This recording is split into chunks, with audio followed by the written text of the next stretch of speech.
Hello mga farmland, nandito po kami sa San Antonio, Quezon. So, ang property po ay ayan, yung pong malinis na yan. Yan. Flat and slope po ang property. Yan. Simula dun sa may bakod. Tapos ayan, along the road siya. Parehas po, kaliwat kanan. Ang labas po niyan ay highway. So, ito po ay 2.6 kilometers from highway po ng San Antonio going to Lipa. Ito po yung boundary.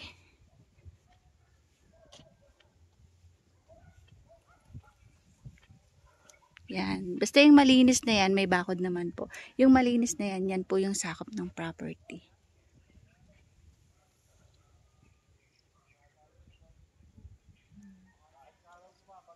Madami ang tanim, niyog, dalandan, saging, may rambutan, meron pong langka, may lychee. Bagong linis po yan. So, ito mga ka-farmland ay 6,811 square meter na titled property.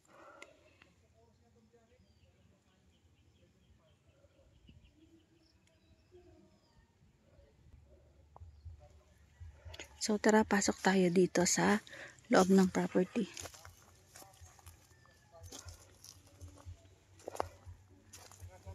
Makikita nyo, madami siyang tanim. Bahagya lang po yung pagkadahilig nitong lupa. So, pinalinisan po ng may-ari. Pero mabuti naman nga po at malinis itong property.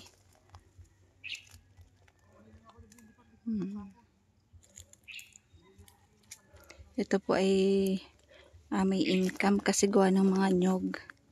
Tsaka po ng dalandan at rambutan. So, ngayon, bago pa lang po namumunga ang mga, ayan, ay may bunga na pala. Hindi pa lang hinog. Ayan.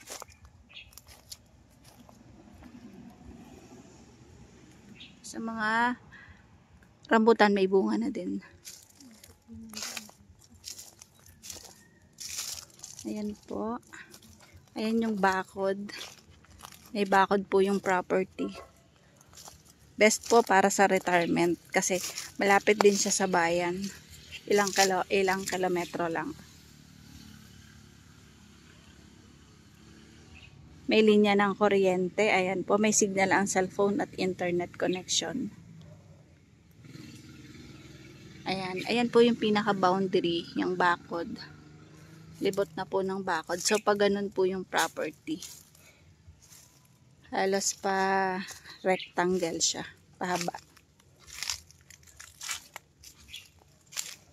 Ito po ay 1,000 pesos per square meter.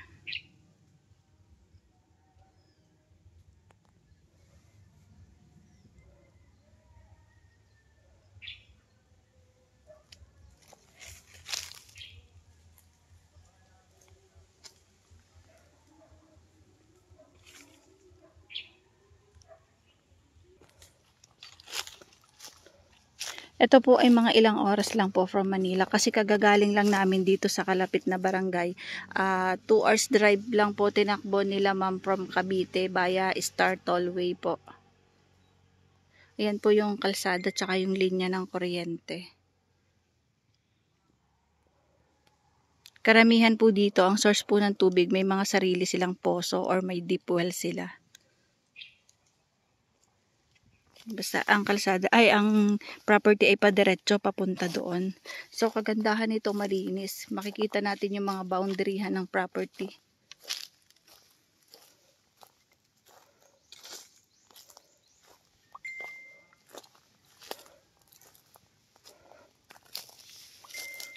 Shout out po doon sa mga followers, viewers, and subscribers namin. Tapos, si Ma'am Ren, thank you sa pag-assist. Si Sir Vincent at si Ma'am Amitis, thank you po. So, ayan po. Basta lahat po nung malinis yan. Kasama po yan sa property. Ito nga po, meron na sila dito yung start, yung hukay, yung source ng tubig. May deep well na po sila. So, ang property pa dun pa.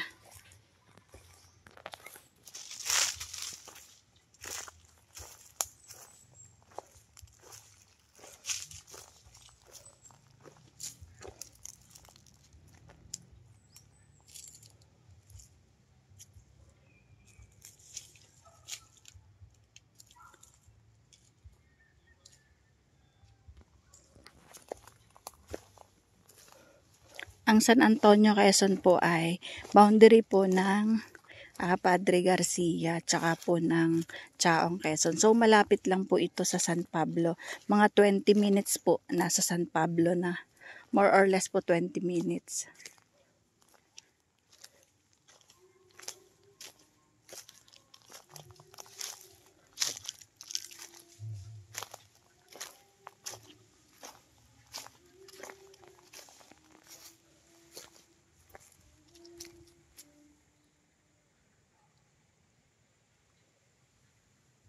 So hanggang dun yung boundary, malapit na tayo dun sa dulo. Ang total po nito ay 6,811 square meter.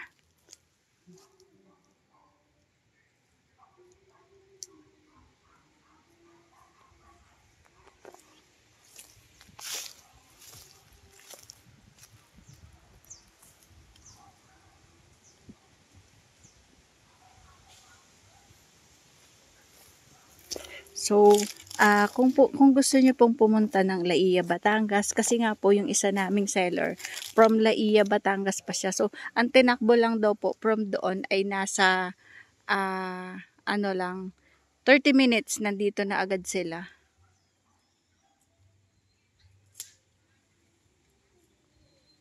Yung may manggang malaki, halos boundaryhan po yan ng property. Yan, kasi ito po yung boundary. Yan, papunta dyan. So, yan po ay tabi ng may kawayan. Libre na po sa pagtatayo ng kubo. Kasi meron ng kawayan na sakop sa property.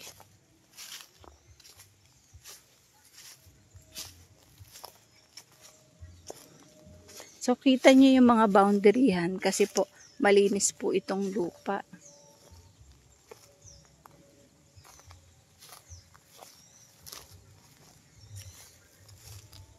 Ito po ay located po dito sa Barangay Sinturisan ng San Antonio, Quezon po.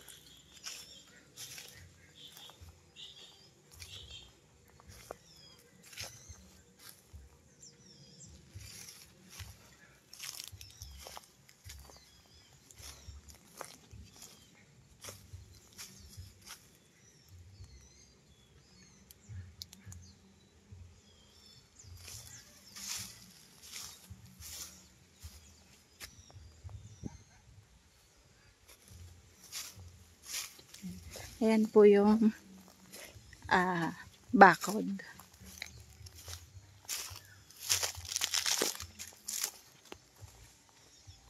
So, ang shape po nito ay rectangle.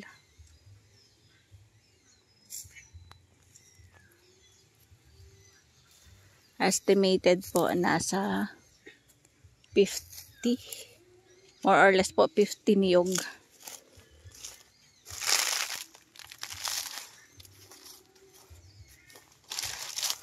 $50 to $60 niyog ito, mga ka-farmland. Best po ito for retirement home.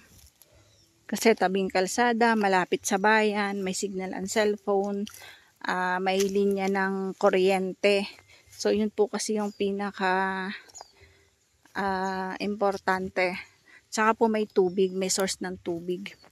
So pwede din po namang mag-solar kasi kung mainit ang panahon. So isa din yun sa makakatulong para malesen yung bayarin sa kuryente. So may mga saging na saba.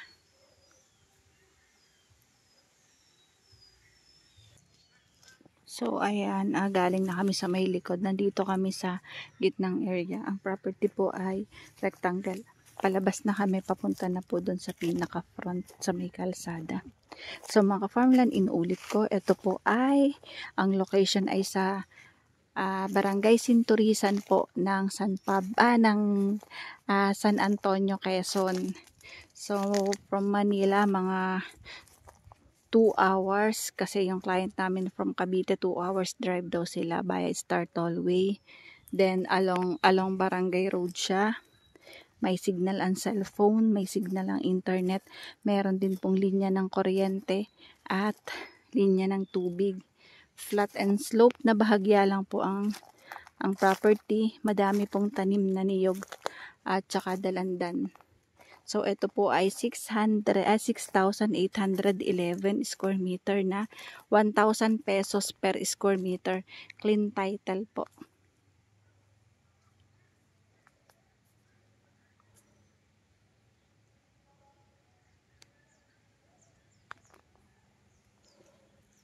Ayan. Paano mga farmland? Bye-bye po. See you for the next videos. God bless po sa ating lahat. Maraming salamat po sa viewers, followers, subscribers po ni Ka Farmland TV. Bye-bye.